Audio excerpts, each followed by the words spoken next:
Bonjour!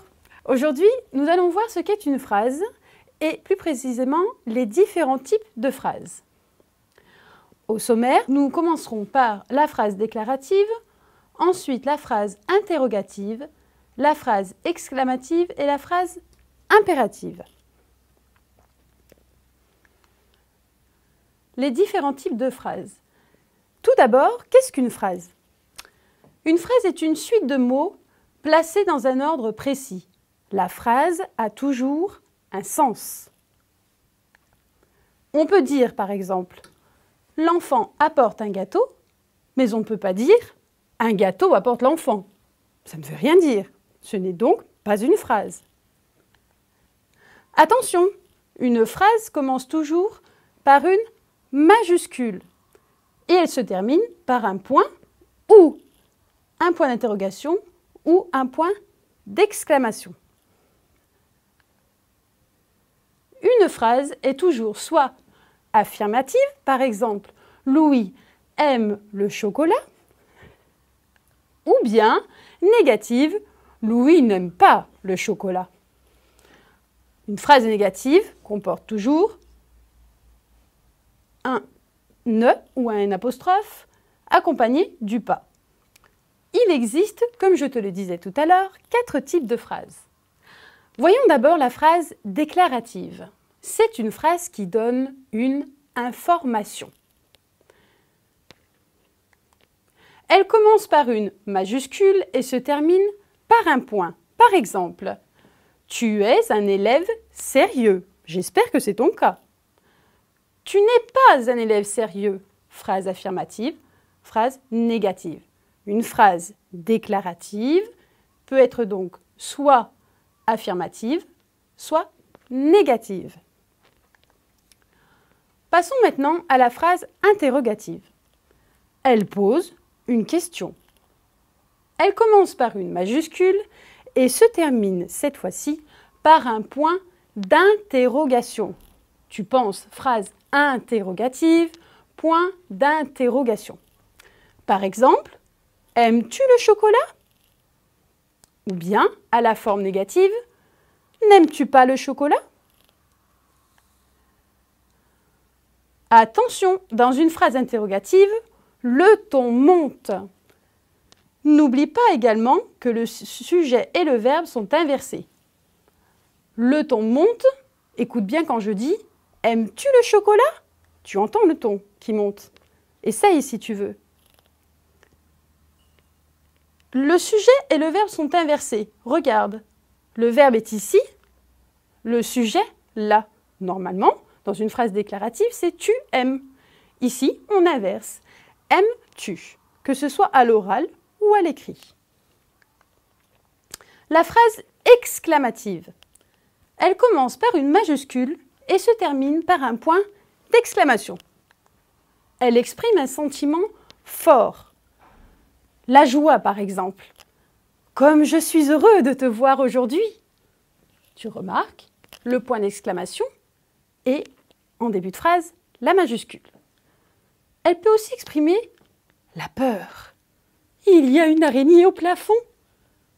La majuscule et le point d'exclamation. L'étonnement maintenant. « Comme tu as grandi !» L'admiration. « Quel beau dessin !» La colère. « Ce chien n'est vraiment pas gentil !» On retrouve à chaque fois la majuscule et le point d'exclamation. Et cette phrase, elle est un petit peu magique en fait. La phrase exclamative, elle nous permet d'exprimer, tu vois, vraiment plusieurs sentiments. Attention à bien mettre le ton à l'oral. Tu m'as entendu. Si je dis « Comme je suis heureux de te voir aujourd'hui », c'est pas bien exclamatif ça. Comme je suis heureux de te voir aujourd'hui. Il faut bien insister sur le ton. Et pour insister sur le ton, il faut insister sur les mots importants. Prenons par exemple l'étonnement. Comme tu as grandi, tu entends? J'insiste sur le mot grandi. Parce que le message que je veux faire passer, c'est que je suis très étonnée que tu aies grandi aussi vite. Passons maintenant à la phrase impérative. On l'appelle aussi injonctive. Tu n'es pas obligé de le retenir, mais je te le signale tout de même. On l'utilise pour donner un ordre ou un conseil. Elle commence par une majuscule et se termine, attention, par deux choses différentes. Soit par un point, comme dans la phrase déclarative, soit par un point d'exclamation, selon le message que l'on souhaite faire passer. Il sera plus ou moins fort. Par exemple, sois prudent. Sois prudent, c'est plutôt de l'ordre du conseil. On peut mettre un point. Mets ton manteau. Là, c'est plutôt un ordre. Mets ton manteau avant de sortir. On peut mettre un point d'exclamation. Si on avait voulu, on aurait très bien pu aussi mettre un point d'exclamation à « sois prudent ». C'est un choix. À la forme négative, attention, la phrase impérative exprime une interdiction. Par exemple, « ne courez pas dans le couloir ». Dans une phrase, fais bien attention, dans une phrase impérative, il n'y a jamais de pronom personnel devant le verbe. On ne dit pas « vous ne courez pas dans le couloir », on dit bien « ne courez pas dans le couloir ». C'est comme ça que tu peux aussi reconnaître une phrase impérative. Essayons maintenant de faire quelques exercices ensemble. Regarde bien cette phrase. Comme c'est beau! À ton avis, quel est ce type de phrase? C'est une phrase exclamative, bien sûr. J'espère que tu as eu juste. Transforme maintenant cette phrase déclarative en phrase interrogative. Il vient demain. Et oui, la réponse est « vient-il demain ?»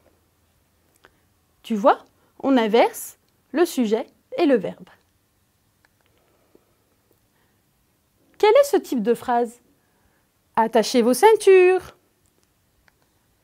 Réponse, c'est une phrase impérative. On donne l'ordre d'attacher les ceintures avant de partir. Transforme cette phrase déclarative en une phrase exclamative. Il fait chaud aujourd'hui. Comme il fait chaud aujourd'hui! Regarde bien. Nous avons un point, puisque c'est une phrase déclarative. Ici, nous avons notre point d'exclamation, notre majuscule, et j'ai rajouté le mot « comme ». Le mot « comme » permet d'accentuer le message que tu veux faire passer.